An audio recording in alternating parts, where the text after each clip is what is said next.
नमस्कार साथियों, आज हम देखने वाले हिंदी वर्णमाला। अगर आप ऐसी किसी परीक्षा की तैयारी कर रहे हैं जिसमें हिंदी से प्रश्न पूछे जाते हैं तो ये वीडियो आपके लिए खास होने वाला है। चैनल को सब्सक्राइब कर लीजिए, वीडियो में लास्ट तक बने रहिए। हम इसमें देखेंगे वर्णमाला क्या है, वर्णमाला की परिभाषा क्या है, वर्णमाला में किस प्रकार के वर्ण होते हैं, स्वर क्या होते हैं, व्यंजन क्या होते हैं, अयोगवाह क्या होते हैं, समृद्ध स्वर क्या होते हैं, विभ्रत स्वर क्या होते हैं, स्पर्श व्यंजन क्या होते हैं, कंठस्थ व्यंजन क्या होते हैं और मूर्धन्य क्या होते हैं, अंतस्थ क्या होते हैं, महाप्राण क्या होते हैं, अल्प प्राण क्या होते हैं, प्रयत्न क्या होते हैं, बाह्य प्रयत्न क्या होता है, अभ्यंतर प्रयत्न क्या होते हैं। इन सारी चीज़ों पर डिस्कस करने वाले हैं। मैं आपको कुछ सूत्र, नियम, ट्रिक भी बताता जाऊंगा जिससे आप इन सब चीज़ों को आसानी से याद कर सकें। उसके बाद हम 100 वन लाइनर प्रश्न इसी में ऐड करेंगे और उनका रिवीजन करेंगे। तो वीडियो में लास्ट तक बने रहिए। देखते हैं वर्ण और वर्णमाला। तो वर्ण क्या होता है? तो वर्ण भाषा की सबसे छोटी इकाई होती है जो कि लिखित में होती है। कैसी होती है? लिखित। भाषा की सबसे छोटी इकाई जो लिखित में, वो क्या है? वो है वर्ण। और भाषा की सबसे छोटी इकाई मौखिक में पूछी जाए तो वो होती है ध्वनि। वर्ण भाषा की सबसे छोटी इकाई ध्वनि है। ध्वनि मौखिक में होती है, ध्वनि के भी टुकड़े नहीं किया जा सकते। और वर्ण जो होता है वो लिखित में होता है। और वर्णों के क्रमबद्ध समूह को वर्णमाला कहते हैं। और वर्णमाला जो हिंदी की है वो देवनागरी लिपि में लिखी जाती है। ध्वनि का लिखित रूप वर्ण कहलाता है और वर्ण का मौखिक रूप ध्वनि कहलाती है। ध्वनि का लिखित रूप वर्ण होता है, वर्ण का मौखिक रूप ध्वनि होती है। अगर पूछा जाए भाषा की सबसे छोटी लिखित इकाई है वर्ण और सबसे छोटी मौखिक इकाई है ध्वनि। आगे बढ़ते हैं। ये हमारी वर्णमाला हो गई। इसमें वोवेल यानी कि स्वर और व्यंजन होते हैं। अंग आह को अयोगवाह कहते हैं।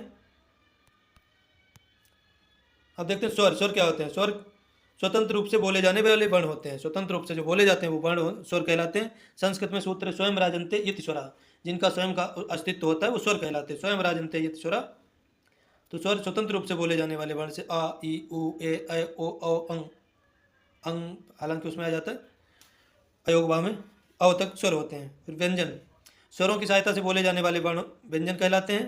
जैसे हमने बोला का, खा, गा, तो उसमें आ रहा आ, तो स्वर इसमें साथ में जुड़ा हुआ है। अयोगवाह अंग तथा आह अयोगवाह कहलाते हैं। स्वर और बीच की कड़ी होते हैं ये स्वर।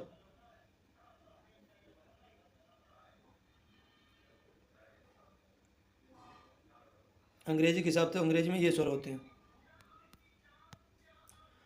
अब देखते हैं ह्रस्व स्वर। ह्रस्व स्वर क्या होते हैं? आ, ई, उ, रे। ये ह्रस्व स्वर होते हैं। और दीर्घ होते हैं आ, ई, उ, ए, ऐ, ओ, औ। प्लुत स्वर होते हैं जैसे ओम, आ, ई, उ, ओ। जिसको लंबा बोला जाए, दो मात्रा से ज़्यादा इसमें इसकी होती है एक मात्रा, इसकी होती दो मात्रा, इसकी होती दो मात्रा से ज़्यादा, इसकी दो मात्रा फिर ज़्यादा होती है तीन मात्रा। तो एक, दो, तीन ह्रस्व एक, दीर्घ दो, प्लुत तीन मात्रा। जब किसी को बुलाते हैं, संबोधित करते हैं ओ करके, तो वहाँ पे प्लुत स्वर हो जाता है। जीभ के प्रयोग के आधार पर अग्रस्वर क्या होते हैं? जीभ का अगला भाग सक्रिय होता है। जैसे ई, ए, ऐ, ई, ए, ऐ अग्रस्वर होते हैं। मध्य स्वर जीभ का मध्य भाग सक्रिय होता है आ, मध्य स्वर होता है। पश्च स्वर जीभ का पिछला भाग सक्रिय होता है आ, उ, ओ, औ। आ, उ, ओ, औ पश्च स्वर होते हैं। व्रतमुखी होंठ गोल हो जाते हैं। इनको बोलने में कैसे होंठ हो जाते हैं? गोल, तो इनको बोलते हैं व्रतमुखी। उ, ओ, औ। आप बोल के देखिए उ, ओ, औ, तो मुंह हमारा गोल हो जाता है। तो व्रतमुखी, व्रत कैसा? तो गोल। अब व्रतमुखी होंठ गोल नहीं होते, थोड़ा मुंह लंबा रहता है। जैसे आ, ई, ए, ऐ, ये अव्रतमुखी होते हैं। तो इसमें मुंह गोल नहीं होता, थोड़ा लंबा रहता है और इसमें मुंह हो जाता है गोल।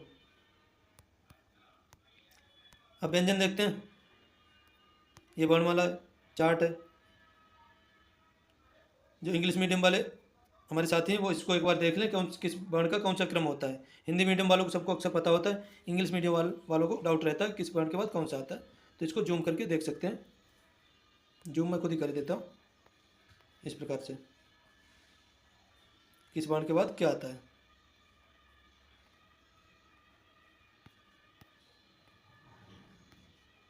उच्चारण स्थान। हिंदी वर्णों का वैज्ञानिक आधार उनके उच्चारण स्थान है। वैज्ञानिक आधार क्या है? उनका उच्चारण स्थान। कंठ, तालु, मूर्धा, दंत और ओष्ठ प्रमुख उच्चारण स्थान होते हैं।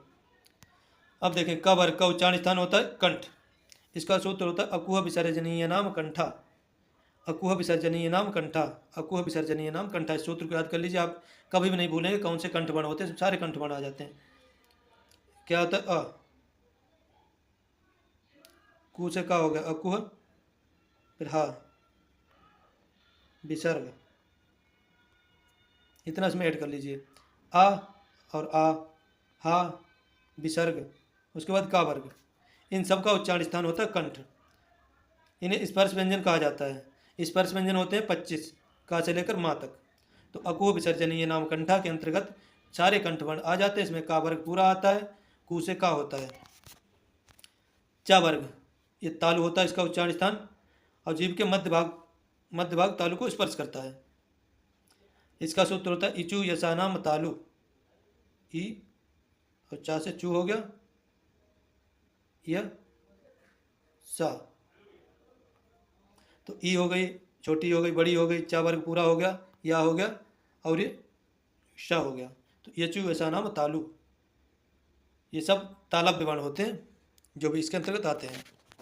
टा मूर्धन्य होता है, टा वर्ग, जीभ की नोक मूर्धा को छूकर नीचे आती है, स्पर्श करती है मूर्धा को, तो इसका होता है रिटुर साना मूर्धा, रिर, उसके बाद टा वर्ग सा, ये सब मूर्धन्य होते हैं। रिर, इसको रि बोलते हैं। टा वर्ग पूरा, ये पूरा टा वर्ग हो गया, और शा तो मूर्धन्य होते हैं। रिटुर साना मूर्धा, पहला वाला क्या था, अकुह विसर्जनीय नाम कंठा, कंठ से बोले जाते थे।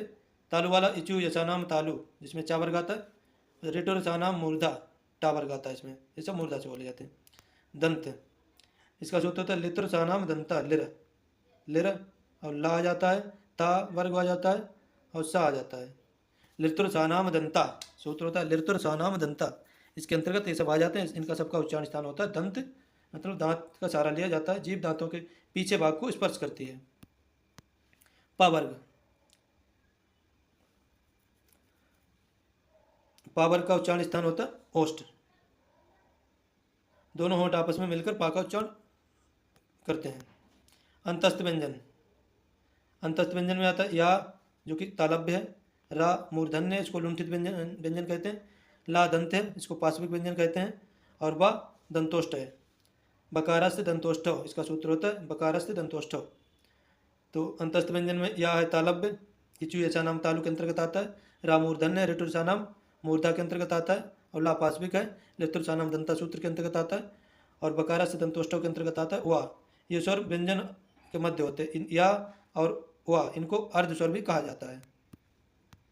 ऊष्म व्यंजन, सा जो कि तालव्य है, ऊष्म व्यंजन के अंतर्गत आता है। सा सा सा हा सब ऊष्म होते हैं, तो सा इसमें तालव्य इचु ईसा नाम तालु सूत्र में आ जाता है। सा रिटुर सा नाम मूर्धा, मूर्धन्य है, रिटुर सा नाम मूर्धा सूत्र में आ जाता है। सा दंत है, रिटुर सा नाम दंता इसके अंतर्गत आ जाता है। अब ये कंठ है, तो अकुह विसर्जनीय नाम कंठा सूत्र के अंतर्गत ये आ जाता है। इन सबका उच्चारण स्थान, ये ऊष्म व्यंजन है, इनको बोलने में मुख से हवा घर्षण करती हुई बाहर निकलती है। संयुक्त व्यंजन कौन से होते हैं? संयुक्त व्यंजन होते हैं छा, त्रा, ज्ञा, श्रा। मुख्य रूप से इनको वर्णमाला में अभी तक स्थान दिया, वैसे तो बहुत सारे हो सकते हैं, प्रा, द्या और भी। और ये कैसे बनता है? तो ये बनता है आधा का प्लस सा, ये बनता है आधा ता प्लस रा के योग से। और जो ज्या होता है वो आधा जा प्लस यहाँ, इसके योग से बनता है। और जो सिरा होता है वो बनता है आधा सा प्लस रा के योग से। ये संयुक्त व्यंजन हो गए। अड़ा तथा अड़ा, इन्हें तड़नजात व्यंजन कहते हैं। नया शब्द प्रयोग मिला देखने को, तड़नजात, इन्हें तड़नजात व्यंजन कहते हैं, द्विगुण व्यंजन कहते हैं, उत्क्षिप्त व्यंजन कहते हैं। इनका प्रयोग शब्द के शुरुआत में कभी नहीं होता, बाद में होता है। जैसे सड़क, पढ़ाई, लड़का, शुरू में नहीं आते, बीच में आएंगे, बाद में आएंगे। प्राणत्व के आधार पर अल्पप्राण और महाप्राण देखते हैं। परिभाषा, कम वायु निकलती है तो अल्पप्राण होते हैं। बरक के बाण, पहला, तीसरा, पांचवा, 135, ये क्या होते हैं? अल्पप्राण। और जितने भी अंतस्थ व्यंजन होते हैं ये अल्पप्राण होते हैं। बरक का पहला अक्षर, तीसरा अक्षर, पांचवा अक्षर अल्पप्राण होता है। और जो अंतस्थ व्यंजन होते हैं वो सब अल्पप्राण होते हैं। पहला, तीसरा, पांचवा कौन सा हो? का, गा, अंगा, जा, जा, या। और टा, ड अड़ा, ये हो जाते हैं अल्पप्राण। याद रखिए 135 पहला तीसरा पांचवा और अंतस्थ 135 अंतस्थ। अल्पप्राण होते हैं महाप्राण, तो इसमें अधिक वायु निकलती है, चौथा दूसरा चौथा। 24 ऊष्म, उसमें था 135 अंतस्थ, 24 ऊष्म। ऊष्म सा सा सा हा, जैसे खा गा छा जा, ये सब दूसरा और चौथा हो जाते हैं। तो अल्पप्राण पहला तीसरा पांचवा, महाप्राण दूसरा चौथा ऊष्म। अब उसमें था 135 अंतस्थ और 24 ऊष्म। याद रखिए 135 अंतस्थ 24 ऊष्म। ये ट्रिक हो गई। घोषत्व के आधार पर होते हैं घोष और अघोष। अघोष और घोष में तुलना। अघोष क्या होता है? पहला दूसरा, वर्ग का पहला और दूसरा होता है अघोष। का खा अघोष हो गया, और इसमें अन्य वर्ण आ जाते हैं, सा सा सा, तीनों सा आ जाते हैं अघोष में। और घोष होते हैं तीसरा चौथा पांचवा, सभी स्वर आ जाते हैं अघोष में। सभी स्वर आते हैं घोष में, और या भी आ जाता है इसमें, यार अलावा हा, और सभी स्वर घोष में आते हैं, बाकी ये अघोष में आते हैं। तो अघोष की ट्रिक क्या होगी? पहला दूसरा और सघोष यानी घोष की 345 और सभी स्वर यार अलावा हा। पंचम वर्ण यम गणना नाम नासिका चा, इनका उच्चारण स्थान नासिका होता है, नाक होता है, पांचवा अक्षर नासिक होता है। इनके उच्चारण मुंह और नाक दोनों से साथ साथ हवा निकलती है। आधुनिक हिंदी में इन्हें अनुस्वार के रूप में प्रयोग किया जाता है। अनुस्वार ये विसर्ग है, इन सबको दोनों को अयोग वाक्य कहते हैं। ये ना तो पूर्णतः स्वर है, ना ही पूर्णतः व्यंजन है।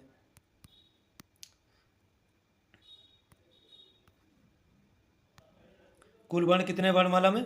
52 वर्ण है। मूल स्वर है 11, मूल व्यंजन है 33, 2 है अयोगवा अंग और अ, 4 संयुक्त व्यंजन, छात्रा ज्ञा सिरा, छात्रा ज्ञा सिरा 4 संयुक्त व्यंजन, 2 द्विगुण व्यंजन है, अड़ा और अड़ा। प्रश्न है आपके लिए एक, चा वर्ग का उच्चारण स्थान क्या है? तो चा वर्ग का उच्चारण स्थान क्या होता है? तालु। सूत्र होता है इचु ऐसा नाम तालु, इचु ऐसा नाम तालु।